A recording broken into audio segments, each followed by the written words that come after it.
స్వామి సర్వేశ్వరానందుల వారు అద్భుతమైన బోధని అనుభవపూర్వకంగా ఇలా అందించారమ్మా. ప్రాణాయామం చేస్తున్నావు అంటే చేస్తున్నావు కదా ప్రాణాయామం అసలు అనుకున్నాం అంటే శ్వాసని పీలుస్తున్నది ఎవరయ్యా? నేను అంటావు. శ్వాసను వదులుతుంది ఎవరయ్యా? నేను. శ్వాసను పీలుస్తున్నది విడుస్తున్నది దాన్ని చూస్తున్నది ఎవరయ్యా? నేను. చూస్తున్నప్పుడు అంటే సాక్షిగా ఉన్నప్పుడు ఉన్నదెవరు? నేనే. విడుస్తున్నప్పుడు పీలుస్తున్నప్పుడు దాన్ని చూస్తూ ఉన్నప్పుడు ఉన్నది ఎవరు? వాటికి సాక్షిగా ఉన్నది ఎవరు? నేనే. పీలుస్తున్నది నేనేనన్నావు, వదులుతున్నది నేనేనన్నావు, ఆ రెండింటినీ సాక్షిగా చూస్తున్నది నేనేనంటున్నావు. మరి ఇప్పుడు సాక్షిగా ఉన్నది ఎవరు? నేను.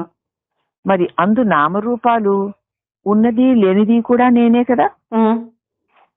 పీలుస్తున్నది నువ్వే, విడుస్తున్నది నువ్వే, విడవడాన్ని పీల్చడాన్ని చూస్తున్నది నువ్వే. ఆ నువ్వు సాక్షివి. అందు నామరూపాలు లేనిది ఎవరు? నువ్వే కదా. నేనే. లేనిది ఉన్నదని కల్పించుకొని ఊరికే గడబిడలు చేసుకొని బాధపడుతున్నావు అంతే. అందువల్ల ప్రతి క్షణము తెలివిలో ఉండినట్లయితే దుఃఖం పోతుంది. పీల్చేదాన్ని చూసేది నేనే, విడిచేదాన్ని చూసేది నేనే, పిలవడాన్ని విడవడాన్ని చూసేది నేనే. అట్టి సాక్షిమైన తెలివి స్వరూపాన్ని నువ్వు గాని ఆ పీల్చేది విడిచేది నువ్వు కాదు. వాటి కదలికలకు నువ్వు సాక్షివి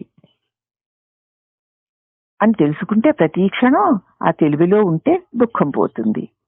ఉన్నది అంటే చైతన్యము, ఉనికి, జ్ఞానము, ఎరుక, తెలివి అన్ని జ్ఞానములోనే ఉన్నాయి. ఉన్నాయి అన్నది కూడా జ్ఞానమే. అవునా? జ్ఞానం లేకపోతే ఉన్నాయి అనలేవు. కాబట్టి అదే నువ్వు తెలివిగా ఉండు, ఎరుకలో ఉండు అంతే. అంతే. తెలివివై ఉండు, ఎరుకవై ఉండు. నీ తెలివిలోనే నీ ఎరుకలోనే ఈ క్రియాకలాపాలన్నీ అలా జరిగిపోతూ ఉంటాయి, కదిలిపోతూ ఉంటాయి. నువ్వు ఆకాశ సదృశుడవై ప్రకాశ స్వరూపుడవై ప్రకాశిస్తూ తెలివిగా ఉండు. అన్ని ఆ ఎరుకలోనే ఉండంతే. ఓం శాంతి శాంతి శాంతి. శ్రీ గురుదేవులకు జై జై గురుదేవ. స్వామి యోగానంద్ అన్నారు, నువ్వు చింతలు లేని చిన్మయుడివి. చింత కలిగిన వెంటనే నేను చింతలు లేని చిన్మయుడను అనే వివేక ఖడ్గంతో ఆ చింతను నరికి, అంటే ఇవి అవి అవి ఇవి ఉన్నాయి ఉన్నాయి అనుకుంటున్నావు కదా. ఏదుంటే నేనుంటే చిన్మయ స్వరూపం, తెలివి స్వరూపం ఉంటే. కాబట్టి మరలా చింత కలిగిందనుకో, మరలా చింతనలు లేని చిన్మయుడను నేను చిత్ప్రకాశాన్ని అని ఖండిస్తూ ఉంటే చింతలన్నీ సన్నగిల్లిపోతాయి. చింత లేక చిన్మయుడిగా మహదానందంలో మునుగు. నిష్టలో ఉండు, తిష్ట వేసుకో.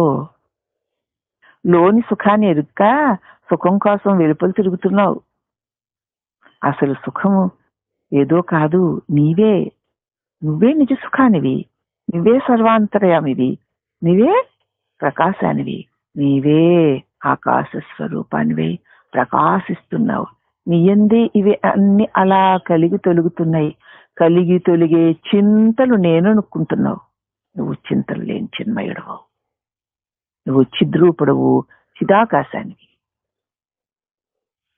చిద్గగనానంద స్వరూపోహం చిన్మయోహం శివోస్మ్యహం అని సదా చిద్గగనమై ఉన్నానన్న ఎరుకుతో ఉన్నవాడు ఏమి ఉన్నా ఏమి లేకపోయినా అఖండ జ్ఞానేక స్వరూపమైన పరమాత్మ తానై ఉంటాడు అని ఒక గొప్ప సందేశాన్నమ్మా స్వామి యోగానంద స్వామి సర్వేశ్వరానంద ప్రసాదించారమ్మా ఆనాడు.